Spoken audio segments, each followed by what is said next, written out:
There's something quietly revealing about how football lands in America, or rather soccer as it's called there, but here let's stick with football.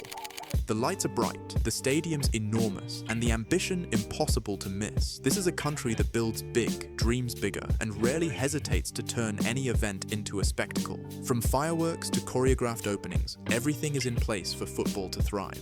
And yet, something still feels out of step. Because while the surface shines, the deeper connection, the emotional rhythm of the game, doesn't always follow, not fully. This summer's Club World Cup and the looming shadow of the upcoming 2026 World Cup have started to pull back the curtain, not through spectacular failures, but through quieter signals. A subtle mix of challenges, both obvious and overlooked, the kind that shape not only how football is staged, but how it's felt. So, what happens when the world's most universal game arrives in a place where spectacle comes easily, but true belonging does not? To truly understand why football doesn't feel at home in the United States, you only have to watch as logistical challenges intersect with something more subtle, a sense of detachment in the stands, a reminder that for much of the American public, football is still an imported curiosity, not a living passion. The promise of a seamless, spectacular tournament collides every day with the reality on the ground, exposing the deep contrasts between what football needs and what this stage provides, no matter how hard Gianni Infantino tries to sell it. FIFA's idea was straightforward: expand the Club World Cup to 32 teams, set the matches in enormous NFL stadiums, and create a new global milestone for the sport. On paper, the numbers sound encouraging. Attendance averages around 35,000 per match, but even then, much of the stadium sits empty, and the atmosphere never truly builds. The energy that defines football at its best seems to get lost somewhere in those vast open spaces. To bridge that gap, FIFA has turned to creative incentives, offering fans the chance to secure the 2026 World Cup tickets if they show up for multiple Club World Cup games. But when a competition needs offers like this just to bring people in, it becomes clear that the competition itself is struggling to spark real excitement. Yet beyond the numbers and the promotions, the real challenges for football in America show up where it matters most: on the pitch.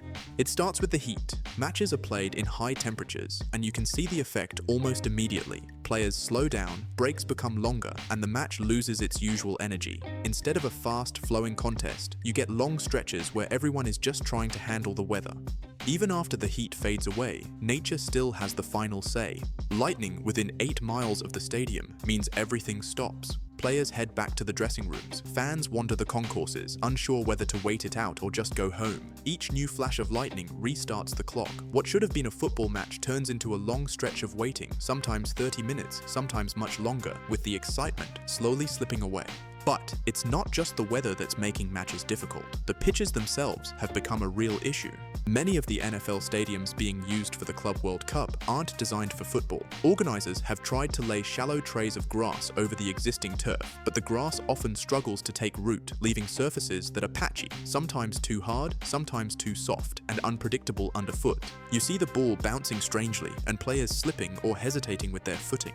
At the same time, these moments unfold in arenas where the spirit of a big match always feels just out of reach. The emptiness in the stadiums further underlines this challenge. These stadiums are built for tens of thousands, but so many games unfold in front of mostly empty stands. Matches like Ulsan against Mamelodi, Pachuca versus Salzburg, and Palmeiras against Al Ahly, all played with hardly anyone watching. In the Benfica versus Auckland game, a 90-minute delay left only a small group of fans in the stands when play finally resumed. But it was the Benfica and Chelsea match that really summed up the frustration. For a while, it felt like the crowd was finally getting into it. Then, with just 5 minutes left, everything came to a halt because of lightning in the area. Fans poured out of the stadium, unsure if the game would even finish. The wait dragged on nearly 2 hours, and by the time play resumed, the mood was flat, and most people had gone home. Even when Chelsea won, the match had stretched close to 5 hours, hardly anyone left to see it, and whatever excitement there was at the start had long since faded.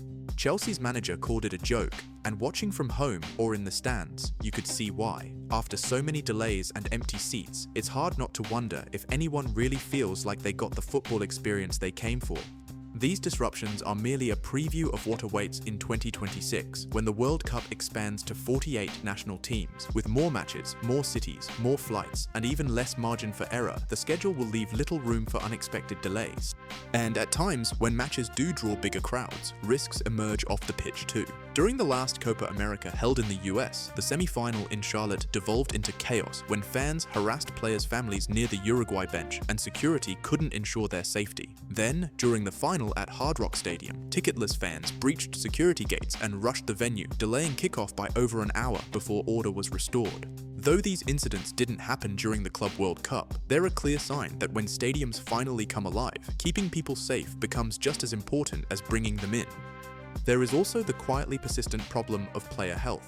Kylian Mbappé spent days in a hospital bed after losing 5 kilos to gastroenteritis, forcing him to miss the entire group stage matches, and he's far from alone. Every year, European clubs visiting the United States seem to run into the same trouble. In 2023, several RB Leipzig players fell ill during their MLS preseason tour.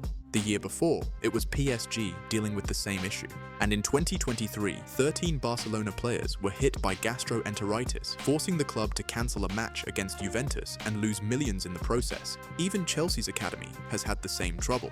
The causes are usually straightforward. When teams travel, they rely on bulk catering, so even a small lapse in hygiene, an unfamiliar ingredient, or differences in water and preservatives can be enough to trigger an outbreak. For elite athletes, details like these, which might seem minor in a country known for its hygiene standards, can quickly become real problems. And when you combine the long flights, constant travel, changing time zones, heat, and humidity, you have the kind of conditions where players can easily end up getting sick during these competitions. But the challenges aren't just on the pitch or in the stands. They reach into the very idea of what it means to host a World Cup. For all the talk of unity and global celebration, the promise of true inclusivity still feels out of reach. This was supposed to be the most welcoming tournament ever, with matches in 3 countries and an open invitation to fans everywhere. Yet as the event gets closer, new barriers keep appearing, many of them hidden in policy. Take Iran, for instance. The team has qualified and will compete, but thousands of Iranian supporters may never get the chance to enter the United States to watch their team play. That's because travel restrictions first introduced during the Trump administration are still in effect, with the current ban covering citizens from 12 countries, including Iran. While there are exemptions for athletes and their delegations, regular fans and families remain blocked. And it's not just Iran. Fans from countries like Colombia, Turkey, and Morocco face extraordinary delays in the visa process, with wait times for an interview reaching as long as 700 days in some places. So, does this mean football has no future in the US, or that the Club World Cup was a failure? Not exactly. The truth is more nuanced.